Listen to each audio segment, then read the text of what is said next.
Hai semua, dalam video kali ini Abang Telco ingin menunjukkan cara-cara untuk upgrade subline ke masterline bagi pelan Red One.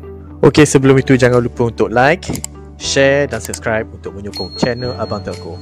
Okey guys, mari kita mulakan. Langkah pertama, akses borang Red One Customer Service. Okey, pertama sekali kita perlu akses borang online tersebut sama ada melalui QR code yang tertera pada skrin ataupun melalui link yang Abang Telco telah sediakan dalam description di bawah. Abang Telco cadangkan anda untuk isi borang dengan menggunakan handphone bagi memudahkan lagi proses. Okey, selepas anda scan QR code ataupun anda buka link yang Abang Telco telah sediakan di bawah, anda akan terus ke borang customer service yang anda boleh lihat pada skrin. Anda boleh menggunakan handphone ataupun komputer untuk mengisi borang ini dengan selengkapnya. Untuk langkah kedua, anda perlu mengenal pasti jenis permohonan anda. Okey, kita scroll sedikit ke bawah. Okey, dalam bahagian ini anda perlu nyatakan permohonan anda. Anda boleh memilih daripada 9 jenis permohonan. Permohonan pertama, General Enquiry. Ini kalau anda ada sebarang pertanyaan, kemusykilan, ada benda tak faham, tanya saja. Nombor 2, Sign Up Red One Postpaid. Ini kalau anda ingin daftar nombor baru ataupun untuk kekal nombor semasa anda dan bertukar kepada Red One. Ketiga, untuk upgrade ataupun downgrade pelan semasa Red One anda. Keempat, untuk terminate line ataupun terminate account Red One anda.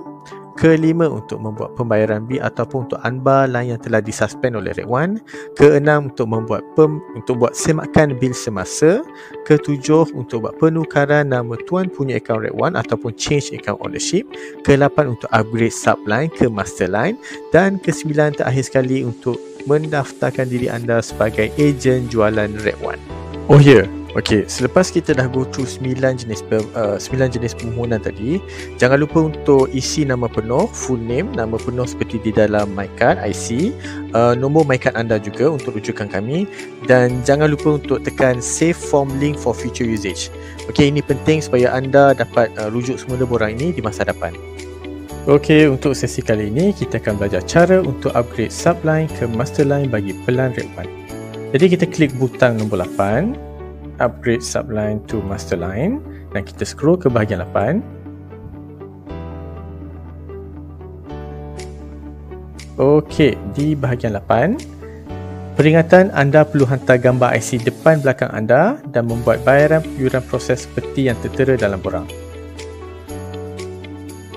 Proses penukaran subline ke masterline akan dimulakan selepas maklumat permohonan anda lengkap dan juga proses bayaran sudah dibuat. Sekarang, Abang Telco akan terangkan dengan terperinci cara untuk isi borang ini. Okey, pertama sekali, klik link proses fee. Untuk membuat bayaran, anda akan dihantar ke page bill please untuk membuat bayaran secara atas jalan. Anda boleh menggunakan mana-mana akaun bank yang disediakan. Dalam page pembayaran ini, pastikan anda isi nama, email dan juga nombor telefon yang boleh dihubungi. Jangan lupa untuk print screen bukti pembayaran untuk rujukan tim Abang Telco. Setelah selesai pembayaran, kita kembali semula ke bahagian upgrade subline to masterline Red One. Okey, bahagian nombor 2, anda perlu mengisi nombor telefon Red One yang anda ingin upgrade dari subline ke masterline. Pastikan nombor diisi dengan betul. Ketiga, current owner full name ataupun nama penuh pemilik semasa seperti dalam IC. Okey, kita scroll bawah sedikit. Kemudian nombor 4, anda perlu mengisi di ruangan nombor MyCard pemilik nombor subline dan masterline tersebut. Kelima, tekan upload untuk upload gambar MyCard depan dan belakang anda ataupun pemilik line tersebut. Saya ingin ingatkan anda untuk tidak upload gambar salinan photostat. Sila gunakan kamera phone anda untuk ambil gambar depan dan belakang. Keenam, di bahagian current owner email, anda perlulah isi alamat email yang betul bagi tujuan penghantaran bil bulanan. Ketujuh, anda perlu mengisi nama penuh pemilik akaun semasa Red One mengikut IC beliau.